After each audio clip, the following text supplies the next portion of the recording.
नमस्कार, चैनल खबर तक में आपका स्वागत है। मैं हूं गीता सैनी और अब नजर डालते हैं आज की प्रमुख खबरों पर।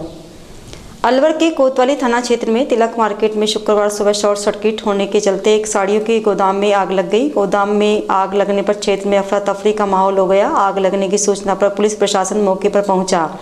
इसके बाद पुलिस ने आग को देखते हुए तत्काल दमकल विभाग को सूचना दी। इसके बाद दमकल की गाड़ियां मौके पर पहुंची और गोदाम का गेट तोड़कर आग पर काबू पाया। इस दौरान दमकल की 3 गाड़ियों ने तत्परता से आग पर काबू पाया, लेकिन आग गोदाम में पड़े कबाड़े के अंदर लगी, जहां कागज के गत्ते सहित अन्य कबाड़ का सामान जलकर राख हो गया। वहीं गोदाम के अंदर लगा एक लकड़ी का गेट भी जलकर खाक हो गया। यदि समय रहते आग पर काबू नहीं पाया जाता तो गोदाम में रखी साड़ियां जलकर राख हो सकती थी। गोदाम के गेट के ऊपर लगी ट्यूबलाइट के तार में शॉर्ट सर्किट हो जाने के कारण आग लगना बताया जा रहा है। गोदाम मालिक निखिल खंडेलवाल ने बताया कि गोदाम में शॉर्ट सर्किट से आग लग गई थी, लेकिन समय रहते हुए पुलिस प्रशासन और दमकल की गाड़ियां आ गई थी और आग पर काबू पा लिया गया। फिलहाल गोदाम के बाहर पड़ा कबाड़ जला है, अंदर गोदाम में कोई भी नुकसान नहीं हुआ है।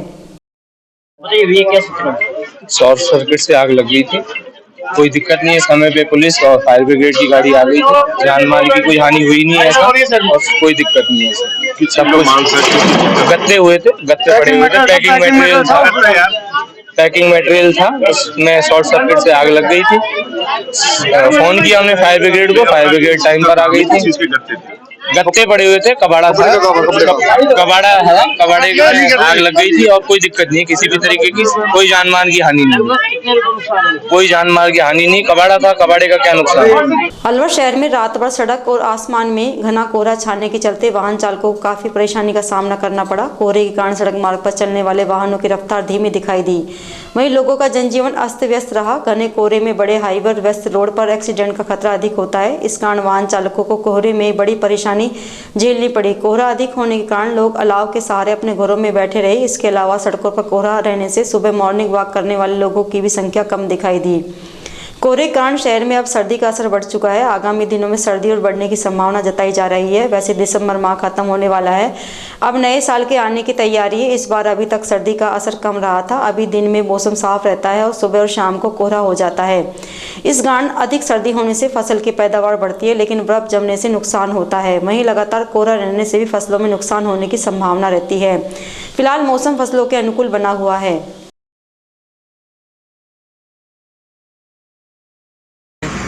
ये कल शाम से ही अचानक से मौसम में बदलाव आया है। अभी सुबह के 5:30 बज रहे हैं। हालांकि जो कल शाम को थी तो ऐसा लग रहा था कि सुबह इतना नहीं होगा, लेकिन सुबह के समय भी बहुत बुरी कोहरे की वजह से हालत हुई पड़ी है, क्योंकि कुछ भी नहीं दिख रहा है। और मैं जो मॉर्निंग वॉक पे आता हूँ डेली सुबह, अब मुझे भी बड़ा ध्यान से निकलना हो रहा है साइड से। और इस कोहरे को देखते हुए लगता है कि बार न्यू ईयर पार्टी अच्छी रहेगी सभी के लिए, क्योंकि जितनी ठंड रहेगी तो थोड़ा काम मतलब आवक बढ़िया रहेगी। तिजारा कस्बे में बीती रात्रि को चोरों ने एक सराफा की दुकान पर निशाना साधते हुए चोरी करने का प्रयास किया। यहाँ चोरों ने बिजली के मीटर से ग्राइंडर के तार लगाकर दुकान का ताला तोड़ दिया। चोर दूसरा ताला काट नहीं पाए। इस दौरान जाग होने पर चोर भाग गए। यह सारी घटना सीसीटीवी कैमरे में कैद हो गई। इसके बाद व्यापारी विनय जैन ने पुलिस को मामले की सूचना दी। पुलिस ने मौके पर पहुंचकर मौका मुआवना किया। वहीं कस्बे के व्यापार मंडल ने इस घटना को लेकर नाराजगी जाहिर की है। रात को 1:30 बजे की घटना है ये। इसके लिए हम पुलिस उच्च अधिकारियों को अवगत कराएंगे। बाबा बालकनाथ जी से भी इस घटना के बारे में जानकारी लेंगे। अगर इस घटना का निवारण नहीं हुआ, हम धरना प्रदर्शन भी करेंगे और आगे कोई जो कार्रवाई करनी है उसको भी करेंगे। आज पहले एसडीएम साहब से मिलते हैं और बाबा बालकनाथ जी से भी बात करते हैं इस विषय। अलवर के उद्योग नगर में ट्रक और बाइक के बीच हुई भिड़ंत में बाइक सवार युवक की मौके पर ही मौत हो गई। इस मामले की सूचना मिलते ही उद्योग नगर थाना पुलिस मौके पर पहुंची और शव को जिला अस्पताल की मोर्ची में रखवाया। जब परिजनों के आने के बाद शव का पोस्टमार्टम कराकर उसे परिजनों को सौंप दिया। मृतक के परिजनों ने बताया कि कैरवा जाट निवासी अशोक चौधरी उद्योग नगर में किसी कंपनी में कार्य कर रहा था। कंपनी से छुट्टी होने के बाद वह बाइक से अपने घर कैरवा जाट जा रहा था। इस दौरान रास्ते में बाइक और ट्रक की भिड़ंत हो गई, जिसमें अशोक चौधरी की मौके पर ही मौत हो गई। वहीं पुलिस अब ट्रक चालक की तलाश कर रही है। मृतक का नाम है अशोक कुमार। क्या घटना हुई? घटना ये होती सर, मोटरसाइकिल से ट्रक के बीच में एक्सीडेंट हुआ था। कब की घटना है, कहाँ पे हुई है? कल शाम को हुआ था। कहाँ जा रहे थे? ये कंपनी से आ रहे थे। कौन सी कंपनी में काम करते? यही कंपनी का तो नाम नहीं पता। अलवर में कार्य करते हैं। तो कहाँ के निवासी है? केरवा जाट। 13,000। तो अब काम खत्म करके अपने वहाँ जाते हैं। काम खत्म करने के बाद अपने घर से आते थे। ये घटना कहाँ पे हुई है? ये घटना हुई 2 नंबर कुछ 2 नंबर पे ये 2 नंबर पे। अलवर में एक साल पहले भारत जोड़ो यात्रा के दौरान बीकानेर से ड्यूटी पर अलवर आए पुलिस कर्मियों पर हमला करने के मामले में पुलिस ने 1 साल से फरार चल रहे आरोपी को गिरफ्तार किया। वहीं मामले में पुलिस घटना के मुख्य आरोपी सरपंच पति एवं हिस्ट्री शीटर मुबीन खान सहित कई अन्य आरोपियों को पूर्व में गिरफ्तार कर चुकी है। गौरतलब है कि इस संबंध में पूर्व एनईबी थाना प्रभारी राजेश कुमार वर्मा को पुलिस कंट्रोल रूम से सूचना मिली कि बीकानेर से 65 से अधिक पुलिसकर्मी अम्बेडकर नगर सामुदायिक भवन में ठहरे हुए थे। इस दौरान रिक्शे के विवाद को लेकर यह झगड़ा हुआ था, जिसमें सरपंच पति मुबीन खान सहित सैकड़ों लोगों ने अम्बेडकर नगर के सामुदायिक भवन पर हमला कर तोड़फोड़ की और पुलिसकर्मियों के साथ मारपीट कर दी थी, जिसमें 4 पुलिसकर्मी घायल हो गए थे। इस संबंध में कांस्टेबल हरेंद्र सिंह ने मुकदमा दर्ज कराया था। वहीं एनईबी थाना पुलिस ने घटना करीब 1 साल बाद मुखबिर तंत्र से मिली सूचना पर आरोपी इकबाल खान को गिरफ्तार किया है। ये 974/22 नंबर मुकदमा था 2022 का। बीकानेर पुलिस भारत जोड़ो यात्रा के दौरान यहाँ इंतजाम में आई थी। उस समय उसको सामुदायिक भवन अम्बेडकर नगर में रुकवाया गया था। तो वहां फिर उन मुलाजमानों के साथ इन्होंने कोई बदतमीजी वगैरह और मारपीट वगैरह करी थी। तो तब से ये मामला लंबित था। कल मुखबिर खास की सूचना पर इसको गिरफ्तार किया गया है। आज माननीय न्यायालय में पेश किया जाएगा। क्या नाम है सर इसका? इकबाल कहाँ के रहने वाले सर? ये मन्ना का। राजस्थान पेंशनर समाज अलवर का वार्षिक अधिवेशन समारोह शनिवार को प्रताप ऑडिटोरियम में आयोजित होगा। इस समारोह में जिले भर के पेंशनर सदस्यों को सम्मानित करने के लिए आमंत्रित किया गया है। इस समारोह के मुख्य अतिथि शहर विधायक संजय शर्मा रहेंगे। वहीं विशिष्ट अतिथि शंकर सिंह मनोहर, प्रदेश अध्यक्ष किशन शर्मा, महामंत्री एवं डोरीलाल, प्रदेश उपाध्यक्ष राजस्थान पेंशनर समाज एवं राजकुमार शर्मा जिला कोषाधिकारी रहेंगे। जबकि अध्यक्षता नगर निगम मेयर घनश्याम गुर्जर द्वारा की जाएगी। समारोह में राजस्थान पेंशनर समाज अलवर की वार्षिक स्मारिका उड़ान का विमोचन किया जाएगा। समारोह के अंतर्गत वर्ष 2023 में 90 वर्ष की आयु प्राप्त पेंशनर्स को भीष्म पितामह सम्मान और 75 वर्ष की आयु प्राप्त पेंशनर्स को अग्रज पेंशनर सम्मान से सम्मान किया जाएगा। साथ ही पेंशनर समाज अलवर को वर्ष 2023 में आर्थिक एवं उपकरण प्रदाताओं के सहयोग के लिए भामाशाह सम्मान से सम्मानित किया जाएगा। इसके साथ ही अयोध्या कांड के विजेता को एवं उप शाखाओं के अध्यक्षों को उत्कृष्ट सेवाओं के लिए सम्मानित किया जाएगा। राजस्थान पेंशनर समाज जिला शाखा अलवर कल 30 दिसंबर 2023 को रात 10 बजे प्रताप ऑडिटोरियम अलवर में एक भव्य समारोह का आयोजन कर रहा है। ये भव्य समारोह पेंशनर समाज जिला शाखा अलवर का वार्षिक अधिवेशन है। साथ ही अग्रज पेंशनर्स का सम्मान समारोह है और इस वर्ष प्रकाशित स्मारिका उड़ान का विमोचन है। इस कार्यक्रम में पेंशन समाज की ओर से 75 वर्ष जिन्होंने पूरे कर लिए उन पेंशनर्स का सम्मान किया जाएगा। साथ ही संपूर्ण जिले से जिन पेंशनर्स की उम्र 90 वर्ष है, आज वो जीवित हैं, जिनका जन्म सन 1933 में 1 जनवरी से 31 दिसंबर के बीच में हुआ है, उन सभी बुजुर्ग पेंशनरों का बहुत सम्मान पूर्वक सम्मान किया जाएगा। इसके साथ ही जो साल भर की गतिविधियां हैं और राजकीय आदेश हैं, RGHS योजना संबंधित नियम हैं, इसके अलावा जिले में जितने भी मान्यता प्राप्त औषधालय हैं उनकी सूची, अस्पताल है उनकी सूची, अनुमोदित अस्पतालों की, इनका सबका प्रकाशन हमने स्मारिका में करवाया है जो वितरित की जाएगी। ये कार्यक्रम प्रताप ऑडिटोरियम अलवर के भव्य हॉल में आयोजित किया जाएगा और उस दौरान उन पेंशनर्स को जिन्होंने विभिन्न योजनाएं जैसे रामायण प्रतियोगिता आयोजित करी थी पेंशन समाज, उनके विजेताओं को पूरे जिले में ये प्रतियोगिता आयोजित हुई थी, सभी विजेताओं का प्रथम और द्वितीय का सम्मान किया जाएगा। इसके साथ ही जो भी उत्कृष्ट सेवा प्रदाता है, जिन उपशाखाओं में श्रेष्ठ कार्य हुए हैं, उनके अध्यक्षों का और सभी उपशाखा अध्यक्षों का भी सम्मान किया जाएगा। ये कार्यक्रम बहुत शानदार तैयारी के साथ हमारी टीम जुटी हुई है। सभी तैयारियां लगभग पूरी हो चुकी हैं और एक भव्य कार्यक्रम कल आयोजित होगा। आधुनिकता की चकाचौंध और वर्तमान सामाजिक वातावरण ने न केवल व्यक्ति को तनावग्रस्त बनाया, अपितु उसकी आधुनिक प्रगति ने आत्म केंद्रित संस्कृति का बीज रोपण किया। मनुष्य के सवरिये ने जहां आपसी मेलजोल को कम किया है, वहीं शारीरिक और मानसिक विकास के प्रति लापरवाह भी कर दिया है। प्राचीन काल से ही मनुष्य अपने मनोरंजन के लिए अनेक क्रियाकल्प करता रहा है। एक समय था जब देहात में व्यक्ति दिन भर मेहनत करने के पश्चात आराम के क्षणों में अपने मनोरंजन के लिए विभिन्न प्रकार के खेल खेलता था, जो न केवल उसे शारीरिक रूप से बल्कि मानसिक और सामाजिक रूप में भी सुदृढ़ बनाते थे। वहीं गांव और शहरों में मनोरंजन के लिए बाजीगर, मदारी आदि भी खेल दिखाया करते थे, जिन्हें देखकर लोग दांतों तले उंगलियां दबा लिया करते थे। बंदर, बंदरिया और भालू का खेल देखने के लिए लोगों की भीड़ जमा हो जाती थी। वहीं अब ये खेल मोबाइल और टीवी के कारण कहीं नजर नहीं आते हैं। ऐसे जो लोग इस तरह के खेल दिखाया करते थे, उनके सामने रोजी रोटी की समस्या उत्पन्न हो गई है। जहां कभी ये लोग खेल दिखाकर अपना पेट भरते थे, अब इनके खाने के भी लाले पड़ रहे हैं। शुक्रवार को कस्बा डेरा गांव में खेल दिखाने वाले एक व्यक्ति ने बताया कि सदियों से वे लोग यह काम कर रहे हैं, लेकिन जैसे ही अब मोबाइल का युग आया है तो उनका यह काम बंद सा हो गया है। अब वे कहीं खेल दिखाने जाते हैं तो लोगों की इतनी भीड़ जमा नहीं हो पाती है। इससे उनके सामने रोजी रोटी की समस्या उत्पन्न हो गई है। क्या नाम है? हमारा मुन्ना लाल। कहाँ से आए हो? यूपी कानपुर। कितने दिनों से खेल दिखा रहे हो? हम दिखा रहे हैं बहुत दिनों से। कितनी पीढ़ी हो गई? लगभग 2-3 पीढ़ी हो गई। पहले के और अब के खेल में क्या अंतर आया? जैसे मोबाइल युग आया, टीवी युग आया। अब ऐसा मोबाइलों ने हम लोगों का खेल नष्ट कर दिया। अब जैसे गुजारा कैसे करते हो? इतना खेल का चलन नहीं रहा। ये अपना पेट बस खेले कूद से अपना बच्चे को पालते हैं। भारतीय कम्युनिस्ट पार्टी की ओर से राजस्थान सरकार द्वारा पूर्व सरकार में जारी की गई विकास कार्य के निर्माण कार्य को रोकने के विरोध में शुक्रवार को पुलिस कंट्रोल रूम के समीप पार्टी कार्यालय के बाहर प्रदर्शन किया गया। इस दौरान पार्टी पदाधिकारी तेजपाल सैनी ने बताया कि राजस्थान की नई सरकार बनते ही उन्होंने पुरानी घोषणाओं को बंद करने का काम शुरू कर दिया है। वहीं कई ऐसे निर्माण कार्य जो अलवर में भी होने थे, उन्हें रोक दिया गया है, जिसको लेकर पूरे जिले भर में रोष है। इसे लेकर मुख्यमंत्री के नाम जिला कलेक्टर को ज्ञापन सौंपा जाएगा ताकि लंबे समय के प्रयासों से होने वाले इन कार्यों को जल्द ही पूरा किया जा सके। प्रदर्शन के दौरान कम्युनिस्ट पार्टी से जुड़े कई वरिष्ठ पदाधिकारी और कार्यकर्ता उपस्थित रहे।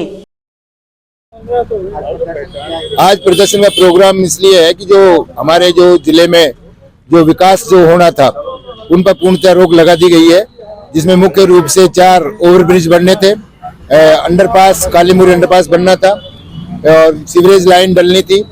जनरल अस्पताल और जनरल हॉस्पिटल जो एक बनाने का जो सुरंग का रास्ता था वो भी बंद हो गया है। इसी प्रकार से जो रोड का निर्माण है वो सभी बंद हो गया है। तो इस सरकार से ये अनुरोध है कि आज जो विकास कार्य जो मूल रूप से होने थे उन पर रोक नहीं लगाई जाए, जिससे कि आम जनता की जो सुविधा के लिए जो विकास कार्य होने थे उन्हें लागू किया जाना चाहिए। इसी प्रकार जो कांग्रेस सरकार की जो योजनाएं थी उन योजनाओं को तुरंत बंद कर दिया गया। उन योजनाओं में जिनको रोजगार मिला हुआ था वो अचानक बेरोजगार हो गए हैं, उन्हें अपनी योजनाएं लागू करके उन्हें फिर से रोजगार दिया जाना चाहिए। ये मुख्य रूप से आज के हमारे मांगे हैं। मुख्यमंत्री को भी ज्ञापन दिया जाएगा कि इन संदर्भ में इन पर तुरंत कार्रवाई की जाए, जिससे कि आम जनता को राहत मिल सके।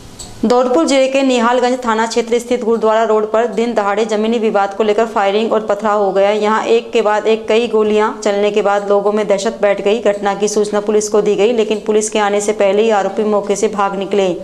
हालांकि पुलिस ने मौके पर पहुंचकर दोनों पक्षों के करीब आधा दर्जन लोगों को राउंड अप किया है। जानकारी के अनुसार निहालगंज थाना क्षेत्र की रामनगर कॉलोनी में एक विवादित जमीन को लेकर 2 पक्षों में झगड़ा चल रहा है। इसे लेकर एक बार फिर से फायरिंग और पथराव हो गया। फायरिंग के दौरान एक के बाद एक कई गोलियां चलने की आवाज सुनते ही आसपास के लोगों में भगदड़ मच गई। घटना की सूचना मिलते ही निहालगंज थाना प्रभारी भोजाराम पुलिस बल के साथ मौके पर पहुंचे, लेकिन पुलिस के पहुंचने से पहले ही उपद्रवी मौके से भाग निकले। थाना प्रभारी ने बताया कि जमीन विवाद को लेकर हुई फायरिंग और पथराव में कुछ लोगों को राउंड अप किया गया है। उन्होंने बताया कि उससे पहले भी दोनों पक्षों बीच झगड़ा और मारपीट की घटनाएं सामने आई है। मामले को लेकर मौके से फरार आरोपी की तलाश की जा रही है। अभी 2:45 बजे के करीब सूचना मिली थी कंट्रोल से कि रामनगर कॉलोनी गुरुद्वारा रोड पर झगड़ा हो रहा है 2 पक्षों में। तो वहाँ पहुँचे थे, वहाँ पे पत्थरबाजी हुई है, आपस में झगड़ा हुआ है कोई मकान को लेकर के। दोनों पक्षों में से कुछ आदमी डिटेन किए। फायरिंग का मामला भी सामने आया है। फायरिंग का भी बता रहे हैं, फायरिंग हुई है, उसकी कार्रवाई कर रहे हैं। डीग जिले के मेवात क्षेत्र से अब तक नकली सोने की ईंट से लेकर ऑनलाइन ठगी और सोशल मीडिया पर अश्लील वीडियो दिखाकर ब्लैकमेल के मामले ही सामने आते रहे हैं। लेकिन गोपालगढ़ थाना पुलिस ने 3 ऐसे आरोपी को गिरफ्तार किया जो सेना के जवानों की फर्जी प्रोफाइल और आर्मी का स्टेटस सोशल मीडिया पर लगाकर कोरोना की वैक्सीन बेचने के विज्ञापनों से ठगी का धंधा कर रहे थे। आरोपियों के पास से मोबाइल के साथ फर्जी सिम और एटीएम भी मिला है। डीग पुलिस अधीक्षक ब्रजेश ज्योति उपाध्याय ने बताया कि ऑनलाइन ठगों के खिलाफ डीग पुलिस ने एक विशेष अभियान चला रखा है जिसमें प्रतिदिन आरोपियों को गिरफ्तार किया जा रहा है। बुधवार को गोपालगढ़ थाना पुलिस को मुखबिर के माध्यम से सूचना मिली कि पीपलखेड़ा में कैथवाड़ा जाने वाली पक्की सड़क से सीकरी जाने वाले कच्चे रास्ते पर ऑनलाइन ठगी का कार्य किया जा रहा है। इसके बाद गोपालगढ़ थाना का पुलिस जाब्ता मौके पर पहुंचा और तीनों आरोपियों को हिरासत में लिया। हिरासत में लिए गए तीनों आरोपियों से जब गोपालगढ़ पुलिस द्वारा गहनता से पूछताछ की गई तो उन्होंने बताया कि वे कई सालों से ऑनलाइन ठगी का कार्य कर रहे हैं। तीनों के तीनों मिलकर फर्जी सिम और फर्जी एटीएम और मोबाइल रखने के साथ सोशल मीडिया पर फौजी का स्टिकर और उनका आई कार्ड लगाने के साथ कोरोना वैक्सीन का विज्ञापन देकर लोगों से ऑनलाइन ठगी करने का काम करते हैं। पुलिस ने तीनों आरोपियों से 5 मोबाइल, 3 फर्जी एटीएम कार्ड, 3 फर्जी सिम बरामद की है। तीनों आरोपी गोपालगढ़ पुलिस थाने के गांव रायबका निवासी जाकिर, साहिल और शाहरुख हैं। पुलिस तीनों आरोपियों से गहनता से पूछताछ कर रही है। करौली जिले में विधायक दर्शन सिंह गुर्जर ने अपने सुंदरपुरा आवास पर लोगों की समस्याएं सुनी। इस दौरान अनेक समस्याओं को लेकर मौके पर ही अधिकारियों से समाधान के निर्देश दिए। विधायक की पहली जन सुनवाई के दौरान मुख्यमंत्री के आदेश पर रतियारापुरा पंचायत के निर्माण कार्य में घोटाले और बिजली का मुद्दा छाया रहा। इस दौरान विभिन्न गांवों के ग्रामीण विधायक के पास समस्याएं लेकर पहुंचे। विधायक ने आमजन की समस्याओं को सुनकर संबंधित अधिकारियों से वार्तालाप की। वहीं अधिकारियों को समस्याओं के शीघ्र समाधान करने के निर्देश दिए। रामगढ़ थाना अंतर्गत ललावंडी और जाडोली गांव में धुंध का फायदा चोर उठाने में लगे हुए हैं। यहां रात्रि में चोरों ने सबसे पहले ललावंडी गांव में घर में बंधी 2 भैंस और 1 बकरी चोरी कर ली। इसके बाद मिलकपुर गांव से 2 भैंस और 2 भैंसों को चोरी कर ले गए। इसके बाद जब चोर जाडोली में भैंस चोरी करने के लिए आए तो मिलकपुर गाँव के मामूर खान ने चोरों को देखकर उनका पीछा किया और शोर मचा दिया। इसके बाद ग्रामीणों ने भैंस चोरी गैंग के 4 सदस्यों को पकड़ लिया। ग्रामीणों ने इसकी सूचना रामगढ़ पुलिस को देकर चोरों को पुलिस के हवाले कर दिया। इस तरह की भैंस चोरी घटनाएं रामगढ़ थाना क्षेत्र के अलावा कई जगहों पर हो चुकी हैं। पुलिस भैंस चोरों को गिरफ्तार कर उनसे पूछताछ कर रही है। क्या घटना हुई? 2 भैंस गई साहब, 1 पल्ली है और 2 बकरी हैं। आपकी? हाँ जी। कल रात को गई है? कल रात को गई है, वही गई है साहब, 1-2 बजे के बीच में चोरी हुई है जाडोली। आपका? मामूर। क्या घटना हुई? भैंस चोरी हुई कल रात को, मतलब 1 बजे के बाद 1 बजे से लेकर 3 बजे तक, और ये रात को मतलब 11:40 पे मैंने पकड़ा है। मोटरसाइकिल बाइक पटक के अब तो भाई एक तो मैंने भर के पकड़ो, ये पकड़ लियो, फिर 3 सुबह 4 बजे पकड़ा है। चोर कहाँ है? चोर कहाँ है इस टाइम? ये अंदर है, थाने में दे दी? हाँ थाने। तो कितनी घटना हुई उस दिन? 2 घटना तो हमारे पास में हुई, जाडोली में लगती है, और हाँ नेवड़ा में बास में पकड़ गई। हमने खूब मतलब डोलाना उनके चक्कर में। विराटनगर कस्बे में राजस्थान राज्य भारत स्काउट एवं गाइड स्थानीय संघ के तत्वाधान में दौड़ प्रतियोगिता का आयोजन किया गया। शिविर में वरिष्ठ अध्यापक शंभू दयाल सोठाणा ने ध्वजारोहण किया। शिविर में समाज सेवी जय सिंह धानका ने दौड़ प्रतियोगिता आयोजित करवाई, जिसमें जूनियर और सीनियर वर्ग स्काउट गाइड रोवर रेंजर से प्रथम, द्वितीय, तृतीय स्थान प्राप्त करने वाले 18 स्काउट गाइड रोवर रेंजर को प्रत्येक चिन्ह और पदक देकर सम्मानित किया। इस दौरान संवाददाता मामराज मीणा ने भी स्काउट्स का मनोबल बढ़ाया। बाल आश्रम के गोपाल शर्मा ने स्काउट्स को बाल मजदूरी मुक्त भारत की प्रतिज्ञा दिलाई। इस मौके पर संस्था प्रधान प्रतिनिधि इंद्राज गुर्जर ने भी शिविर में स्काउट्स को संबोधित किया। वहीं शिविर संचालक हीरालाल स्वामी ने अतिथियों का शाब्दिक स्वागत किया। सह संचालक राम गोपाल सैनी, नथुराम यादव और चंद्रपाल ने अतिथियों का स्कार्फ पहनाकर स्वागत किया। सीआरपीएफ से सेवानिवृत्त जवान जयसिंह धानका ने कहा कि स्काउट गाइड अपने आदर्श वाक्य के अनुसार हर परिस्थिति में तैयार रहकर सेवा का कार्य करते हैं। इस मौके पर सचिव फूलचंद मीणा ने शिविर प्रतिवेदन प्रस्तुत किया। विक्रम कुमार कुमावत ने बताया कि शिविरार्थियों की पायरेनिंग, कपास, दिशा ज्ञान, प्राथमिक सहायता, ध्वज शिष्टाचार, पोशाक, भोजन बनाना, हाइक, रात्रि खेल, एक रात्रि शिविर आदि विषयों की परीक्षा परीक्षक हीरालाल स्वामी, फूलचंद मीणा, राम गोपाल सैनी, चंद्रपाल, कविता सैनी, मिथिलेश यादव, अनिल कुमार शर्मा, जयराम फगना, नथुराम यादव द्वारा ली गई। भागता भारत कार्यक्रम के अंतर्गत आज इनकी टीम के द्वारा यहाँ प्रतियोगिता का आयोजन किया गया। जिसमें जूनियर और सीनियर वर्ग के सभी बच्चों और बच्चियों ने भाग लिया। इसके अंतर्गत लड़के और लड़कियां बड़ी जोश के साथ में भागते रहे और उनके अंदर वो जोश ऐसा बड़ा जोश था जो देखने लायक था। इस स्काउट के अंदर जो 3 दिन से प्रोग्राम चल रहा था उसके तहत आज बच्चों के अंदर जो भागने की प्रक्रिया हुई उसके अंदर दौड़ प्रतियोगिता में जय सिंह जी ने बहुत अच्छा कार्यक्रम किया। इनकी टीम का मैं स्थानीय संघ विराट नगर की तरफ से तहे दिल से स्वागत करता हूं, अभिनंदन करता हूं और मैं यही आशा करता रहता हूं कि आगे आने वाले समय के अंदर भी जब भी हमारा कोई कैंप आयोजित हो तो ये जो प्रतियोगिताएं हैं ऐसी प्रतियोगिताएं हमेशा चलती रहें ताकि हमारे बच्चों के अंदर भी एक जागृति पैदा होती रहे कि भाई हमारा जो जोश है, खरोश है और जो भागता भारत है उसके अंतर्गत हम सहभागिता कर सकें। जागरूक रहने की जो उनके अंदर हीन भावना, जो बच्चों में खेल की भावना जो लुप्त होती जा रही है उसे निरंतर जगाने का प्रयास कर रहे हैं भागता भारत की तरफ से। जो ये प्रतियोगिता महीने में की जाती है या कब की जाती है? ये वीकली दौड़ कराई जाती है। साप्ताहिक दौड़ 12 राज्य में लगातार कर रहे हैं हम लोग। जो बच्चे इनमें से फर्स्ट सेकंड आते हैं उन्हें हम दिल्ली के लिए करते हैं। वहाँ पर जो बच्चे फर्स्ट सेकंड थर्ड आते हैं उन्हें दिल्ली और संस्था की तरफ से रहना खाना फ्री, बच्चों के लिए नेशनल इंटरनेशनल लेवल खेलने के लिए सुविधाएं दी जाती है भागता भारत संस्था की तरफ से। विराटनगर विधानसभा क्षेत्र के पावटा प्रागपुरा में गुरुवार को अधिशासी अधिकारी और वरिष्ठ सहायक का कार्यालय सील कर दिया गया। ब्यूरो टीम के नोटिस के अनुसार देर शाम को पावटा प्रागपुरा नगर पालिका में टीम के पहुंचने पर अधिशासी अधिकारी मनीषा यादव और वरिष्ठ सहायक रिंकू यादव सहित अन्य संबंधित कर्मचारी मौजूद नहीं मिले। नगर पालिका अधिकारियों और कर्मचारियों के कार्य से संबंधित रिकॉर्ड की अलमारी पर ताले मिले, जिस पर संबंधित अधिकारियों के संपर्क करने पर संबंधित अधिकारियों और कर्मचारियों के मोबाइल बंद मिले। इसके बाद एसीबी ने आकस्मिक चेकिंग के संबंध में अधिशासी अधिकारी मनीषा यादव और वरिष्ठ सहायक रिंकू यादव सहित अन्य संबंधित कर्मचारियों के उपस्थित आने तक संबंधित कक्षों और अलमारियों को सील कर नोटिस चस्पा कर दिया। नोटिस में बताया गया कि अधिशासी अधिकारी मनीषा यादव, वरिष्ठ सहायक रिंकू यादव सहित अन्य संबंधित कर्मचारियों के उपस्थित होने पर अग्रिम कार्रवाई की जाएगी। इसके बाद यहां संजय कुमार और देशराज को आवश्यक दिशा निर्देश देकर तैनात किया गया है। विराटनगर विधानसभा क्षेत्र के पावटा उपखंड क्षेत्र के प्रागपुरा पोस्ट ऑफिस में छत का प्लास्टर गिरने से हड़कंप मच गया। इससे पोस्ट ऑफिस में तेज धूल का गुब्बार छा गया। चारों तरफ तेज धूल मिट्टी उड़ने लगी। प्रागपुरा पोस्ट मास्टर मनोज कुमार ने बताया कि दोपहर में आधार कार्ड बनवाने के लिए बड़ी संख्या में ग्रामीण पोस्ट ऑफिस भवन के अंदर मौजूद थे, तभी छत का प्लास्टर अचानक नीचे गिर गया। गनीमत यह रही कि किसी प्रकार की जनहानि नहीं हुई। भवन के पास राष्ट्रीय राजमार्ग के सर्विस लाइन का कार्य चल रहा है, जिसकी वजह से कंपन होने के कारण प्लास्टर नीचे गिर गया।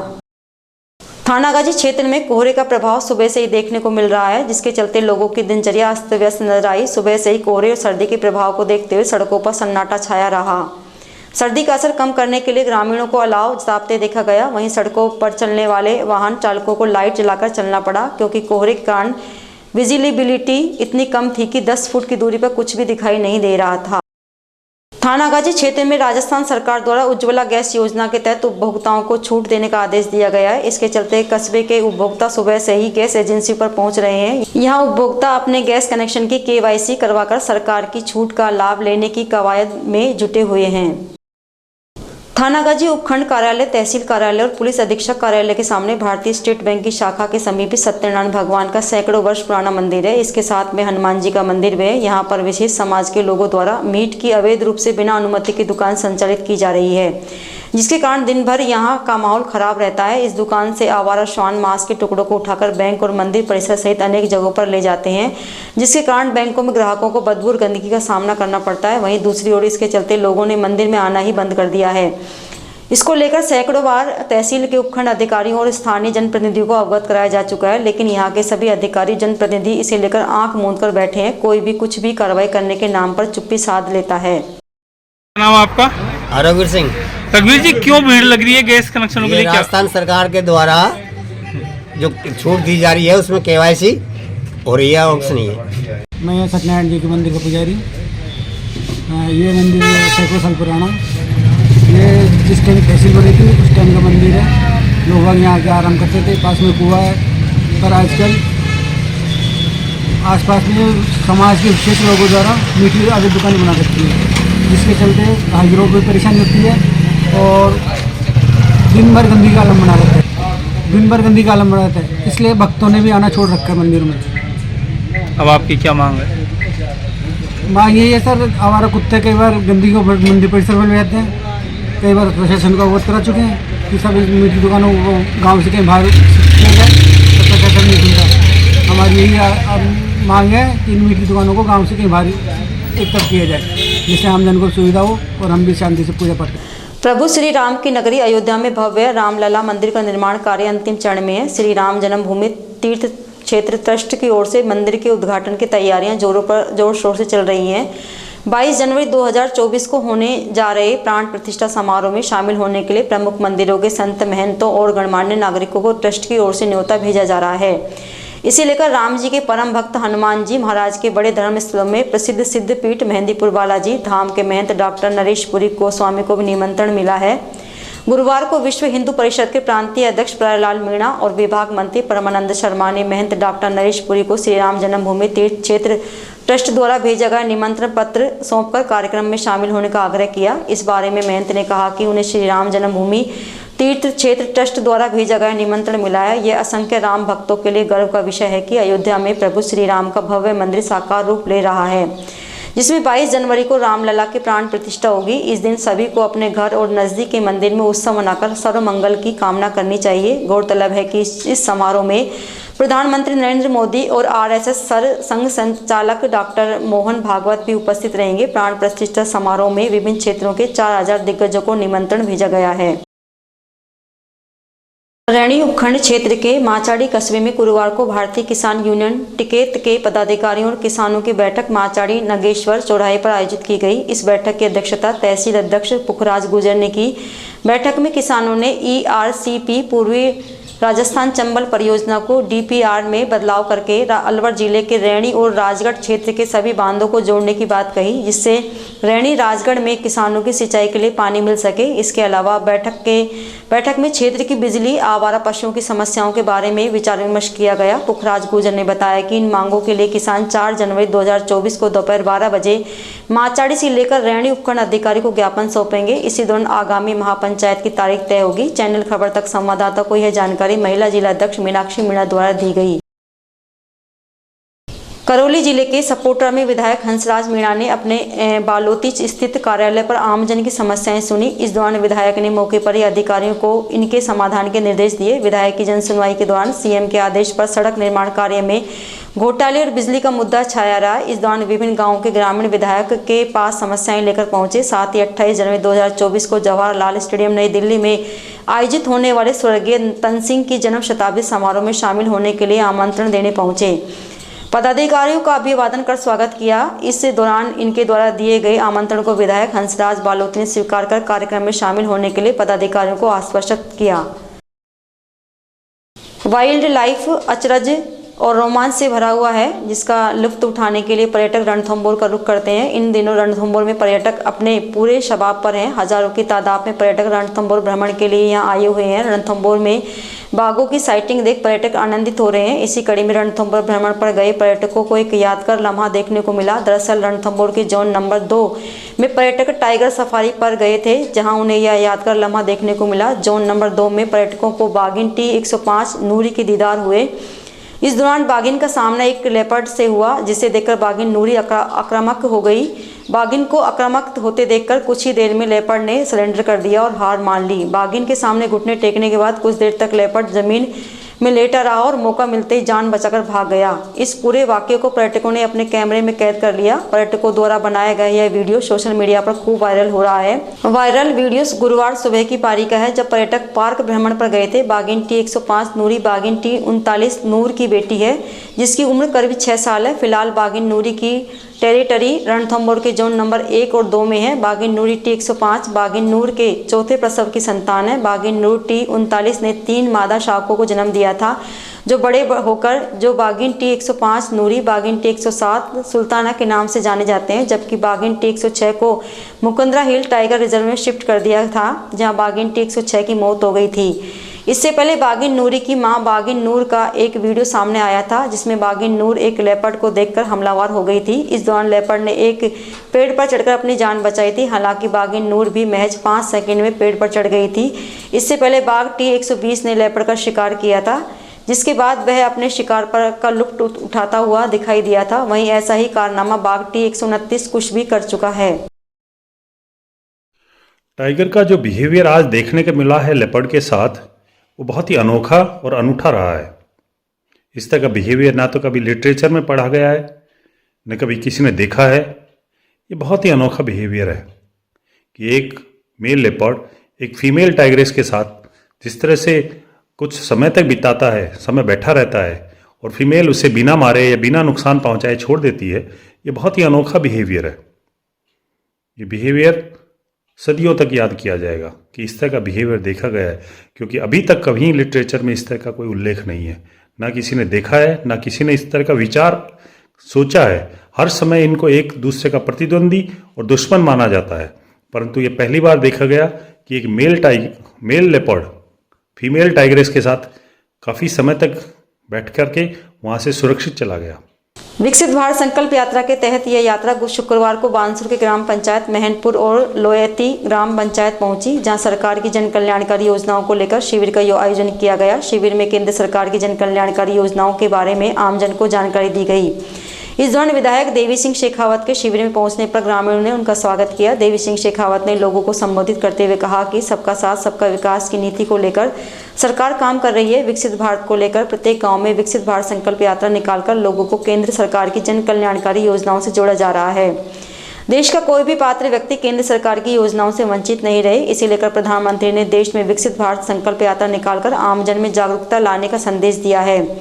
इस दौरान विधायक देवी सिंह शेखावत ने बताया कि भारत सरकार ने समाज के अंतिम व्यक्ति तक योजना की पहुंच को सुगम बनाने के लिए भारत संकल्प यात्रा की शुरुआत की है। इस यात्रा में आयुष्मान भारत, पीएम गरीब कल्याण अन्न योजना, दीनदयाल अंत्योदय योजना, पीएम आवास योजना, पीएम उज्ज्वला योजना, पीएम विश्वकर्मा योजना, पीएम किसान सम्मान निधि योजना, क्रेडिट कार्ड सहित कुल 17 योजनाओं को शामिल किया गया है।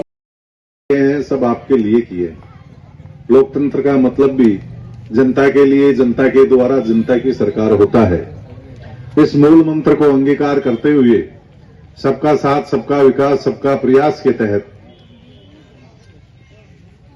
जो केंद्र की योजनाएं जो राज्यों के माध्यम से और चाहे सीधे जो जनता को फायदा हो रहा है और किसी कारण से हमारे आवाम में, हमारे सभी लोगों के बीच में कोई सुविधा अगर नहीं पहुंच पाई है किसी राजनीतिक रंजिशवश या अन्य कारण से,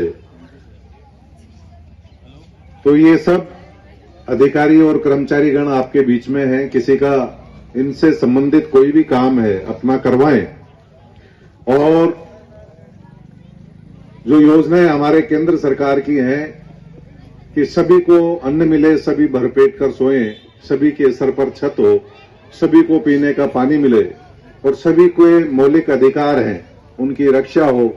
लेकिन हम अपने कर्तव्य भी सुनिश्चित करें। जो हमारे एक नागरिक, एक भारतीय होने के जो कर्तव्य हैं, वो हमें सुनिश्चित करने चाहिए। तिजारा की शेखपुर पुलिस ने गो तस्करी के मामले में 2 वांछित आरोपियों को गिरफ्तार किया है। थाना अधिकारी हरदयाल सिंह ने बताया कि 22 दिसंबर को सूचना मिली कि ग्राम माजरा पीपली के पास एक पिकअप में गोवंशों को भरकर हरियाणा की ओर ले जाया जा रहा है। इस दौरान पुलिस ने 4 गोवंश मुक्त कराए थे। वहीं एक पिकअप गाड़ी को जब्त करते हुए 20 लीटर शराब भी जब्त की थी। कार्रवाई के दौरान पिकअप चालक और अन्य व्यक्ति मौके से अंधेरे का फायदा उठाकर भागने में सफल हो गए थे। इसके बाद पुलिस ने मामले को गंभीरता से लेकर मुलजिमानों की तलाश के लिए टीमों का गठन किया है। इस दौरान पुलिस ने शेखपुर थाना अंतर्गत गोतोली निवासी जमशेद पुत्र रशीद और टप्पूगुड़ा थाना अंतर्गत मिलकपुर तुर्क निवासी चमकीला पुत्र लखपत को गिरफ्तार किया है। अब पुलिस मामले की जाँच कर रही है।